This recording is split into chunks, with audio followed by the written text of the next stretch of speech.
Welcome back to another edition of the Edge podcast. Publisher Brenden Slaughter here for BeaversEdge.com, joined by Beaver's Edge senior writer Ryan Harlan.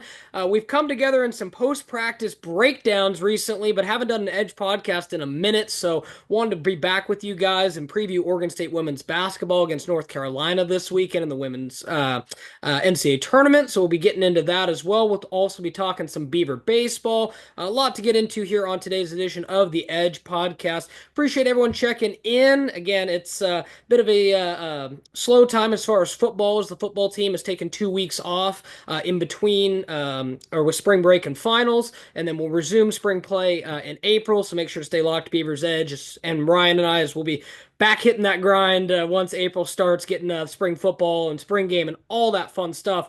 But this podcast, we're going to be focusing on the women's basketball team, which deserve a mountain of praise. I need to add a clap sound effect in here, Ryan. So I'll just do it. We'll just do it ourselves. And then we also talked the Beaver baseball team, which is riding a 10-game win streak. Ryan was at the game against Rutgers the other night, so we'll get his thoughts on how the Beavers are faring on the diamond too. So it's definitely great to talk to you again, Ryan, and talk for more than just me and you chit-chatting in the media room, at our quick little breakdowns post-practice and have a full Edge podcast. The days are getting longer. We're getting closer to spring. You can tell, it's baseball season and it's NCAA tournament season. So a lot to get into, but also want to just give you a tip of the cap. Finishing winter term finals. No, it definitely took it out of you this term, and folks, Ryan was the man. He's still getting all his studies done and still rocking for Beaver's Edge as well. So, want to give a tip to cap to you, Ryan, that you have approaching the end of winter term. Yeah, no, appreciate it. Yeah, it's been one of those type of weeks where everything just happens to collide all at once, and you get those opportunities in the winter, and you just got to rise above them and continue to work and put the head down because at the end of the day, right? Like you got stuff to do, and only way to get through all that stuff is just to keep pressing forward. Absolutely, and I think that might be Scott Rueck's mentality with the Oregon State women's basketball team, Ryan. I mean, big chunk of this podcast can be dedicated talking to how great the ladies have played and their journey because Ryan, obviously, we'll be getting into the matchup, and it's a tough matchup, and I think Oregon State is definitely going in as a pretty big underdog, but this season is not defined by what happens in the NCAA tournament, in my opinion. This season is defined by the slow start they had. Scott Rueck with scotch tape, duct tape, glue, whatever you want to say, building this roster, crafting this chemistry of players, and then seeing their resolve in the WCC tournament. It was one of the more special moments I've seen in my decade plus of covering Oregon State sports. Just the journey they went on. I get it. They still finished fourth in the conference and had a pretty good seed to start and all that. But to go through and take out Gonzaga and Portland the way that they did, and do so quite convincingly. This season is going to go down as one of the best coaching jobs Scott Rueck has ever had. We'll obviously honor the players in a moment, but I want to specifically start with Scott's coaching here, Ryan, because, I think this is easily one of his best, if not maybe the best coaching job he's ever done at Oregon State. And to have that come after the decimation of this team last year. I mean, I think I saw someone threw it out on the Beaver's Edge message board. Definitely forgot who it was, so want to give proper credit. Someone said, get the statue of Scott Rueck built outside of Gill. And, I mean, I wouldn't stop you. It's one of those things where he is Oregon State's treasure, and I hope they protect him like one because this is almost a miracle working job this season from him. Oh no, agreed. Like I've been saying it for this entire season so far that he continues to get blood from a diamond, and I know it's been a hyperbole, but it's true. Like that is like if you looked at where this roster was last year around this time, around March Madness, Right. and the run that they made all the way to the Elite Eight, and then to lose all of that scoring and talent and those players to the transfer portal in the manner in which it happened and who you had left to basically rebuild in addition to bringing in transfers and incoming recruits like you I think the general consensus at the early beginning was like, there's no way that this team makes it back. Like, Right. and I think that was probably a shared thing that you and I had to start this season, and it kind of looked that way a little bit. But 4-8 at one point. Yeah. as Scott said, like where it all kind of started to click for them and where they started to kind of rattle off wins and draw on that experience was playing UConn Hmm. in the non-conference slate. Where like if you look back at that score, it's like, yeah, absolutely, UConn blew them out of the water. But in that fourth quarter, though, they were struggling to get shots. The Huskies were struggling to get shots. So they were able to kind of use that and be like, treat every single game as that going forward. And I think that played a really big role in being able to match up with Portland in the tournament championship game in the WCC. But like, yeah, this is arguably, like you said, one of the best coaching jobs that Ruick has had in his time here, and I you know, the praises can be sung throughout this entire Oh yeah. podcast, but it's true. Like Yeah. the fact that you're able to do that and you're able to basically piecemeal this roster together and be back where you were from last season, that's a heck of a coaching job in my opinion, and something that should be praised for. And regardless of what happens on Friday against UNC, like if the Beavers manage to pull an upset, that's still icing on the cake. That's still a positive. But even if not, like I think Beaver fans can hold their head high on this team and be excited for what next year is going to bring. Sure, you're going to lose some players to graduation and eligibility, but I think Scott's put this team in a good spot headed into next season, regardless of outcome and things like that. And you mentioned the statue. I'm like, hey, that photo of him jumping Air Ruick, Yeah. that's a good one right there to start Hey, if you want to do that that. that the one that you have with the cup of the water like behind you, just holding the cup, that would be I mean, and last thing on this, and I bet you if Scott Ruick, watched this or is watching this, he'd probably be like, thank you, but that's what makes Scott Ruick, one of my favorite humans I've ever had the pleasure of meeting, Ryan. You could say all of what we just said to him, and he would deflect and say, it's the players. And Yep. that's why I wanted to give Scott Ruick his praise and then also give the players their praise, Ryan, because again, I think about like the pillars that came back, right? You're talking, the Kelseys, the AJs, the Sela, the pieces that did come back, and then keeping the secret recipe, the 7 herbs and spices about what makes Oregon State basketball tick, right? Defense, family, all the culture things that matter. So those returnees were so crucial for keeping that. Then I think Scott, was able to pick up some pretty decent players just in and out. Like, you think of a player like Cat, right? Who, was able to come in and had some experience, obviously being at Baylor. You think about a player like Tiara, who just wanted to have an opportunity to play at a place like Oregon State and was gonna, put herself out there just because she want. Like I think back to when you talked to her at the women's basketball selection show, and she's like, "I am living my dream to be taking Oregon State to the NCAA." So I think it's just kind of like a little bit of this, a little bit of that, a little bit of returners. Scott Rook kind of blends it all up and comes out with what we've seen, and he is truly one of the best, Ryan.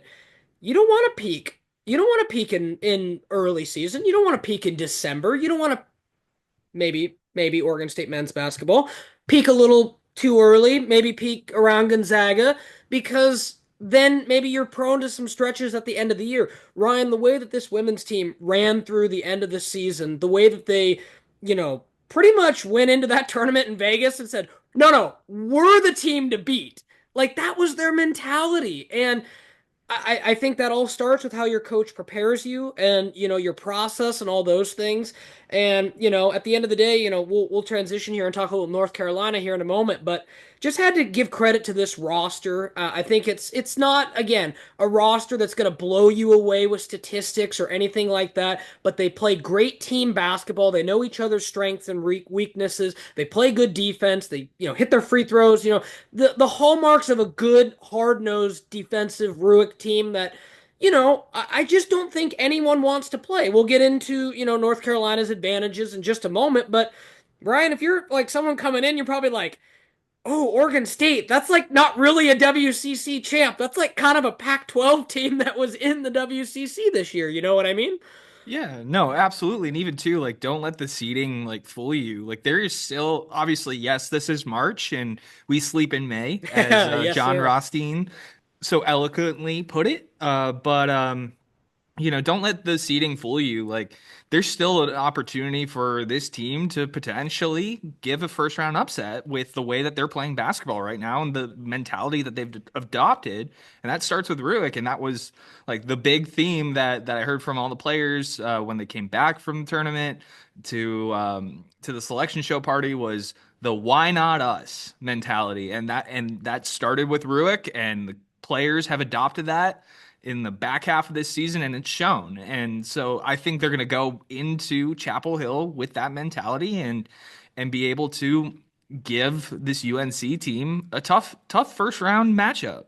Yeah, no, and that's the other thing, obviously when this happened, I was very near my brother Brogan, who we've all seen at Beaver's Edge now. And first thing he mentioned to me, he's like, "Oh yes, the women's tournament, the host sites." And I know that is one of those things that is very unique to the women's tournament. It's almost a little like college baseball, right? Where you have the host sites and go from there.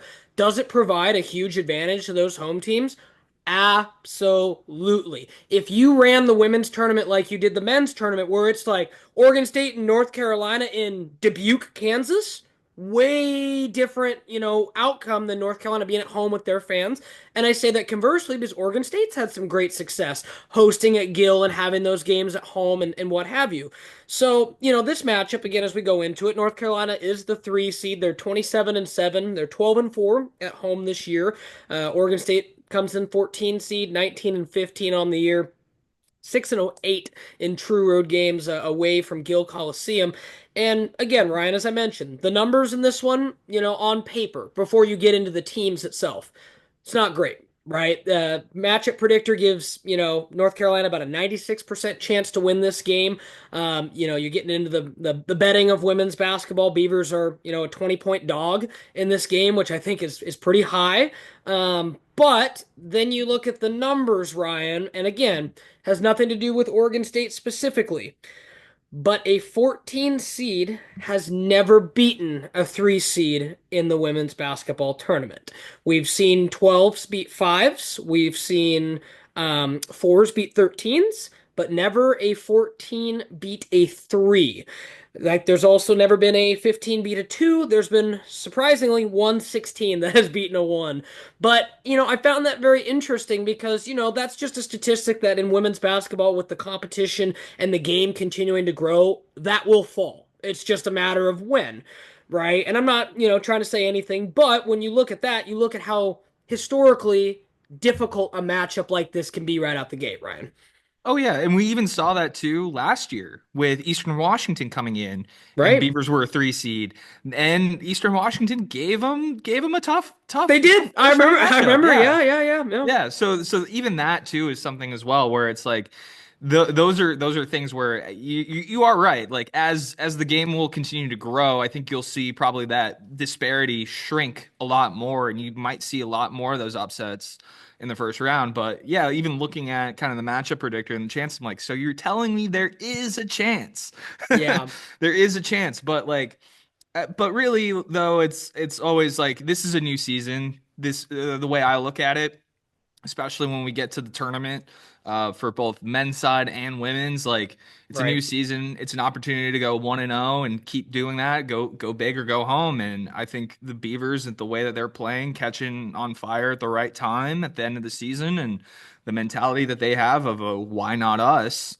That's something where I think that'll benefit them going into a place like this, and they can draw on past games like UConn to help them out in a road environment, being on the road in that realm. But like, yeah, I think the fan side of things, for at least for the Tar Heels, will probably play some influence in that regard. But I do Yeah. think that there's always a chance. Oh yeah, I mean, again, different teams, but I think back, Ryan, slightly before your time at Oregon State, when the Beavers were a road team and had to go to Tennessee to beat the Vols in Knoxville. It's not unprecedented. I think the seeds were a little. I don't think Oregon State obviously wasn't a 14, so it was a little closer. But it would not. The numbers in this, because I don't think it can, properly illustrate the Scott Rueck effect and the hotness that the Beavers are on. It's just like college baseball or anything else where, it pays to be the team that's hot going into the tournament rather than be a team that, maybe just got in based on having a really strong year, maybe faltering towards the end a bit. But the reason I think Oregon State will have a chance in this game, Ryan, is because, they play good defense. And, you look at North Carolina. Alyssa Utsby is, really, really good, does everything for the Tar Heels. She was an all ACC first team. Maria Gokdang is, really good in the post as well. She was all ACC second team. Another second team ACC point guard, Renaya Kelly, was really good this year too. And then, also had an all freshman honoree in Laney Grant. So, North Carolina does have some star power and some firepower in this matchup. And again, we'll be playing at home. This is their best season in, I think, 10 years as a program. So, North Carolina women's basketball, raising the standard a little bit. But the good news in this game, Ryan, is, defense always travels. The Beavers also shoot the three at a particularly solid clip, or have been, recently. So I think if they can hit the three, play good defense in this game, not get too intimidated by the moment. I mean, again, we don't know. Does North Carolina have a packed house for this game? Right? You just don't know, because North Carolina's typically one of the tougher venues to play in college basketball, just for obviously the success of both their basketball programs. So there's a lot of factors at play, but if I were to say in this game, like, I know we threw out the crazy percentages, I would give Oregon State a fighter's chance. I don't know what that looks like as a percentage, but I'd say maybe 30%. I mean, I think they will have the potential to surprise a North Carolina team that's probably like maybe overlooking them. And it would not be impossible too when you look at Oregon State's 19 and 15 record. I think they can kind of slide under the radar a little bit, Ryan. Oh no, yeah, like the record, but also too just sticking to fundamentals and what they've been doing has gotten them to where they're at, right? Like you Right. mentioned defense, that was a big part of what they were able to do in the WCC tournament. So they can stick to fundamentals and kind of let sort of UNC, kind of sleep on them a little bit to a degree. I think they can, yeah, definitely keep this game within reach. It's just a matter of, hitting your shots and not letting a moment like being on the stage of the NCAA tournament be too big for you. Like, and I think Yeah. even too, like, I don't not too worried about that second part, just because in the tournament, like that was something where we saw players on that roster for Oregon State step up to the challenge and be Right. able to knock down those shots in the stretch to win that game. So I do think though that like that shouldn't be too much of a worry, but yeah, if I'm UNC, like I wouldn't be taking this too lightly against Oregon State right now, especially coming into this matchup, especially from what you've seen from the start of this year to the back half of this year to get into the tournament. I really do think the Tar Heels have a really tough first matchup. Even if they do No, win, it's still going to be a tough matchup. it will be, and I think, again, looking at kind of some of the more advanced numbers. I mean, North Carolina is not a great shooting team, and most notably, Ryan, they are really bad at the foul line. So I mean, that tells me Oregon State's not going up against a South Carolina. It's not a Goliath where you're like, okay, well, even if we play our best perfect game, it might not still be enough. Like we said before, North Carolina has, seven losses on the year. They've lost four games at home. So, like I like to say, they are vulnerable, not, maybe not massively, but like you said, a tough opportunity. I think that ultimately, if you're going chalk, if North Carolina probably plays their game, I think they're a little bit better than the Beavers in this matchup. But at the same token, like Ryan said, you cannot discount the magic of March, the magic that Scott Rueck brings, the magic that this team brings, and kind of the, dare I say, Kelsey Reese, I don't want to play my last game kind of mentality with this team that's kind of carried them this far. So I think the key for them, don't get down big. Don't let North Carolina jump out to an early big lead. Just kind of do what they're able to do. Keep the crowd semi out of it. And, just maintain pace. You play good defense, you keep yourself in it, then you give yourself a chance to win with the run. I just don't think they can get down too big, get down early and then try to work themselves back into the game. Yeah, I think so too. And I even like that's kind of how a lot of Scott Rueck teams have been in previous years, like True, regardless of talent on the roster. Like true. if a Scott Rueck team gets behind by a significant margin, it's very hard to come back because it's like what's the best way I can describe it? It's like Wayne Tinkle a little bit in terms of Scott and Wayne kind of share some philosophies a little bit very similarly, where it's like, hey, we're going to slow down the game, we're going to go at our own pace, and we're going to dictate the flow of what goes on the court Right. versus like, okay, we're going to, speed things up and all that. It's like I think both Tinkle and Ruick kind of share that very similarly together in that realm. And I think if they can just do that and yeah, like you said, not get too far out of reach, I think this is a game for both sides there where it's like it's going to come down to probably who has the ball last. Yeah, I think it's going to be a good matchup, and I think like I said, North Carolina on paper definitely the better team, but I think or you cannot discount the run that Oregon State's on, and it could be a magical run, it could be one and done, we don't know, but like I said going back earlier, the magic in this season, folks, is that they are in the tournament, and for if one moment, if any of y'all listening, watching, whatever, don't think all the players that left this program were looking at the bracket going, oh, the Beavers still made it. And I'll say this, Ryan, this is the one little jab I'll take in this podcast. I guarantee you that was so satisfying for Scott personally. Like, just making it to the turn. Like, yeah, it had to be. Even to AJ and like Kelsey, the two players who were kind of, and see a little bit, the players who were firmly in the rotate, it had to feel good. They had to have had a moment where they're like, gotcha. You know what I mean? No, I know what you mean, and even too that photo of Ruick with the cup, I knew there was probably something maybe a little more to that than Yes. just celebration of the win, but you know. Yeah. But I don't think Scott would ever admit too much on that. But I do think though it's got to be a bittersweet type of feeling to be able to do what you did in a year where a lot of people counted you out and you're still continuing to dance and you're still continuing to find success and succeed in getting into the tournament, which is the goal every year. Obviously, the goal obviously to win the entire thing too. On top of that, but like the fact that you're able to do that Yeah. in a year like this is nothing short of spectacular and an accomplishment that like regardless of what happens, like I think the coaching staff and the players on this team this year can hold their heads high after a season like this. Absolutely. And again, Oregon State and North Carolina set to do battle 1:30 p.m. for us here on the West Coast on Saturday on ESPNU. And obviously, we'll have coverage on the damn board as well. So make sure to check in for that as well.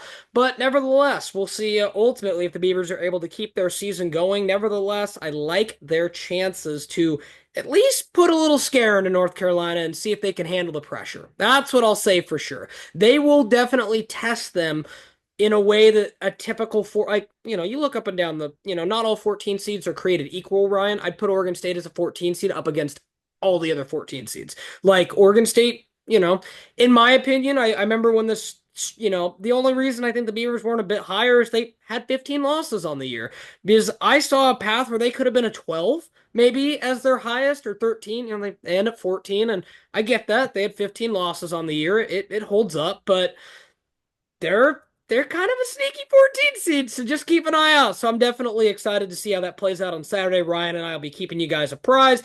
And if they continue on, obviously we'll maybe have to get a emergency pod or something going, but we'll be breaking it down and talking about it no matter what. But again, tip of the cap to Scott Rueck and this women's squad this year. Impressive, impressive work.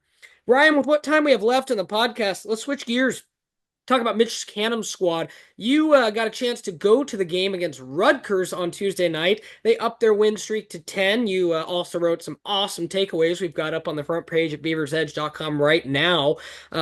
Talking their last few games, getting ready for Cal Poly this weekend. Other than some injury news with Jabin Trotsky obviously putting on social media that I'll let you elaborate a little bit more on that, Ryan, but just that he won't be back after this season after making a post on social. I believe he was in a cast and some other things. Yeah, for Jabin, he won't be back, but he will be eligible for a medical red shirt. Well, that's That good is to hear. what I've heard. So he'll at least get an opportunity if he so chooses to be back for another season. But a big loss there in terms of defensive prowess that he brings, and I know a lot of people that were big fans of Trotsky in the lineup when he was healthy last Oh, season sure, were yes. disappointed to hear that. And the Beavers also have another injury, but undisclosed as to what exactly the severity of that is. But Matthew Morrell won't be Mm. available out of the bullpen for the rest of the season. He also made a post on social media as well too. Morrell was kind of stepping on a little bit as the Yeah. closer. It was during the, I believe, the Santa Clara game or that Mm. first GCU game where Morrell kind of looked little shaky on the mound, but didn't know exactly what was going on in that round. Thought it might have been something minor, but it looks like it's going to take him out of action for a little Mm. bit. But nonetheless, though, the pitching for the Beavers has actually been quietly good, which Elite. is Yeah. yeah, I mean, elite even. Yeah. I'll even say elite. I mentioned to you before we jumped on the podcast that, check out the Beaver Baseball by the Numbers story up at BeaversEdge.com. I kind of dove into pretty much every statistic you could think of. And, as far as team and individual stuff, Ryan, and my big takeaway from this, and I kind of want to get your thoughts on it. Pitching, elite. They're top three of Keljo, Kleinschmidt, and Whitney. It's going to win them a lot of games. Those guys stay healthy and continue to develop, more so on the case of the young guys, less so as far as development, as far as Keljo goes, obviously. But those, young guys continue to grow and get better and all those things. I think that's going to keep the Beavers in a lot of games. However, compared to past years, not a lot of Oregon State representation, Ryan, in the offensive statistics. A few here and there for Easton Talt and Trent Caraway, who have some solid marks, and you could see the benefit of moving Talt up in the lineup. Is I think there's a case to be made. He might be your most consistent hitter right now. He's drawn the most walks too. My question is, we saw last year a team that was as offensively built as maybe we've ever seen for Oregon State baseball. 1 through 9, it was deadly. However, pitching wasn't quite there. And I think you covered it very well in your takeaway story. And I just kind of want to get your thoughts on how maybe this year's rendition of the team could maybe be Mitch Canham's answer. We talked about feast or famine last year, where it's either they were hitting a home run or something crazy, well, not crazy, just something big, a big play like that, or striking out at the plate, right? Or maybe, just kind of, again, feast or famine. This year, it's almost like Mitch Canham kind of pivoted and is kind of going back to what I think has kind of been the hallmark of Oregon State's best and most successful teams to Omaha, which is mow you down starter on Friday night, no let up on Saturday, no let up on Sunday, and then hey, we got a pretty good midweek guy too. The only thing that I'm seeing kind of missing from this piece to the puzzle right now is that kind of consistent offense. With the Beavers 16-3, Ryan, they're riding a 10-game hit or 10-game win streak here, so maybe nitpicking a little bit. But I go back to those earlier losses.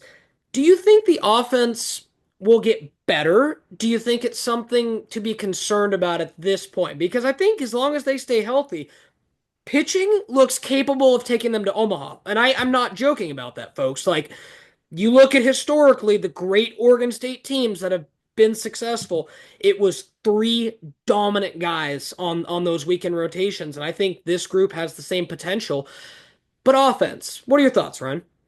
I would look at it more as like I wouldn't be like hitting the alarm bells just quite yet. in that regard on that. Like now, if this were like later on in the season, I'd be a little more concerned. But Sure. as we kind of said earlier with the women's basketball team, you want to slowly get hot over the course of the Yeah. season and gradually improve and not peak too early. But there have been some balls that have been hit by like Cannon Reeder, Iva Arquette, Gavin Turley, Trent Caraway that if probably at least during the homestand, like if it were probably a little warmer here in Corvallis, like those balls are Yeah. going out of the Or not stadium. pouring down rain Yeah. like what, two of the games this last Yeah. weekend. It's tough. It's So tough. there is that part, and I think they'll find their rhythm. I think they'll click eventually, but at the same time though, I do think that this team is able to just get hits and get RBIs when needed. Like because like I had mentioned with the feast or famine thing, especially during the super regional against Kentucky, It the was offense rough. just didn't have it at It was times, and rough. It there was was nobody rough. that could buy a hit at all. But like they've just been able to knock down, getting hits when they can, being very careful in how they adjust from seeing a pitcher the first time through versus the second time. Like the adjustments are there every at bat, 1 through 9 for every guy that goes up there to the plate. So I think that's been a really beneficial part. And it's like, yeah, the numbers aren't like as spectacular because it's hard to replace a talent like Travis Pizzana, Sure. Of especially what he course. brings on both sides of the ball, both defensively and at the plate. But like I think you're finding more of a more well-balanced team that can get hits when needed, but and then also too be able to have elite pitching at the same time. Like the fact that we're sitting here and saying that, oh, the pitching staff is like on a hot streak right now with how they've been performing in the month of March. If you had said that, I think last year, people probably would have been a little skeptical Yeah. about that and it's no knock to Aiden May, Jacob Kamatz, or Eric Segura. I think this staff, and we've heard it start of this year, like this staff the depth is a lot better, the Right. talent's a lot better. There are multiple guys that you can throw out there to close out games. Joey Munt is a guy that can do that. Tanner Douglas as well is Right. another guy as well too. And with Morrell being sidelined now, um, there's still obviously plenty of room for this pitching staff to improve. And there are some games like against Minnesota and Auburn where it looked like that was might have been what did them in a little bit in those losses. But those are also really some good teams too at the same time. But like I do think that you're seeing at least a little more of a well-rounded team in the early goings of March, and I think especially offensively, like they'll find their rhythm, they'll find their groove a little bit more and kind of gradually improve as the season progresses. But like I do think though that this team's in a good spot. It's just a matter of getting all the pieces to connect together and then being able to translate what you did in the first homestand of games Right. at Goss on the road because they got the pieces for it. It's Yeah. just now like you're gonna have to carry that over into a 3 game road series against Cal Poly, which in terms of RPI, they're very high right now. Oh They're yeah. in the 40s. So that's something that's not gonna be an easy game either. Yeah. So that's something to keep an eye on going forward. But like, you don't have Cannon Reeder in the lineup right now. He should likely be available this weekend in that spot. I know Dallas Macias has been kind of dealing through a bit of a slump right now, but when Cannon Reeder has been in the lineup, at least in the bottom of the order, like there's been a little more consistency in Mm, production yeah. out of that lineup. But since he's kind of not in there right now, it's a little like okay, get those hits when you need and just rely on pitching to secure you that win. And I think if I were to say anything for the pitching staff going forward, it's um, just not letting up so many runs in the latter Right. half of games. Like in that Rutgers game, like that staff with Kellen Oakes, James DeCremer, um, and forgetting one more out there, but let me find that real quick. But in terms of just overall performance, like just not letting those late runs up because basically there was a combined no hit in Right. I remember you Rutgers. mentioning that in the in Yeah, the and in the takeaways. So that was And something where like, that kind of broke it up a little bit there, but Wyatt Queen was just trying to make a play on a comebacker towards him on the mound and just kind of slipped out of his glove there, out of the reach of his glove. So that was kind of what gave those 3 runs to Rutgers. But outside of that, like right. solid day overall for the Beavers. Yeah, and I think you made some tremendous points there, Ryan, and just I kind of echo a lot of it. I think to your point, I go back to a couple years ago when they lost the regional at LSU when outside when Kamatz was back, like you're saying with Aiden May and Cooper Jerpy a couple years ago. There's always been good pitchers. This is not to say this is but I think when you're talking depth from Friday to midweek. And now a guy who was starting last year and Eric Segura's kind of can be that, next guy up. That's a really good luxury to have. So I like that. And then before we close, Ryan, because we just got about a minute and a half left here on the Edge podcast, I want to take a quick look at Cal Poly because you mentioned them. Ryan, they are 13-6 on the year. 3 of their losses belong to UCLA, who is really good this year. 2 of their losses belong to the number 1 team in the country in Texas A&M. And then they lost 1 game to Seton Hall and are coming off a sweep of Fullerton and a sweep of Long Beach State. They've won 8 in a row. So this is not a howdy doody go on down to like this is serious business this weekend. So just real quickly before we run out of time, just this should be a good opportunity to see how the Beavers play on the road. Oh no, agreed. And even too, I think the biggest thing I want to see is what adjustments have you made from your previous road trips? Like that's going to be a big Right. tell and even too what you can carry over from the homestand into that. So I think those are the 2 things I'm going to look for in this game, just the adjustments. Because obviously, yeah, predominantly road-based schedule. How do Yeah. you adjust from the first road trip, the start of the season down in Surprise, then to Round Rock, then to Arlington, and then playing at home and then traveling again? Yeah. No, I want to see if the offense gets a little better and probably warmer climate this weekend. Yeah. But thanks for tuning into this edition of the Edge podcast. Big shout out to Ryan Harlan for joining me here on this edition, talking women's basketball and baseball. We'll be back soon, either breaking down some women's basketball in the tournament, talking some spring football, all that stuff. Thanks again for tuning into this edition of the Edge podcast.